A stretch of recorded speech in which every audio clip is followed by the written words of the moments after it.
What a day for Bay. She's the Swan, swimming and doing much better now. Ariel Cordova Rojas is the human in the room at the Wild Bird Fund on the Upper West Side.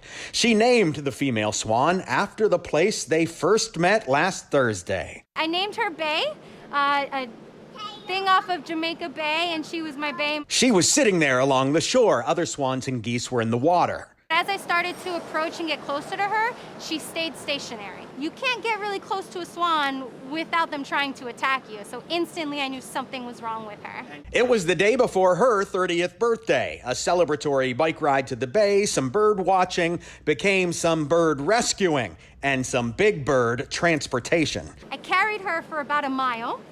She's about a 17-pound swan, so not the easiest walk of my life. Other park visitors drove them to Howard Beach.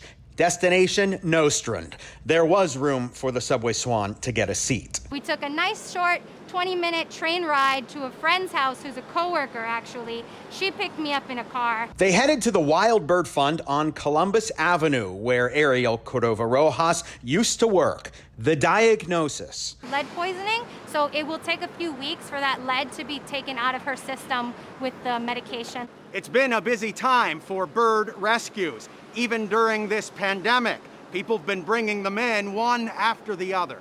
This year we'll actually have more birds than last year. Usually about 7,000 birds and animals arrive at the Wild Bird Fund, and yes, many of them by subway. We exist primarily on donations from people who walk through our door with an injured bird in hand.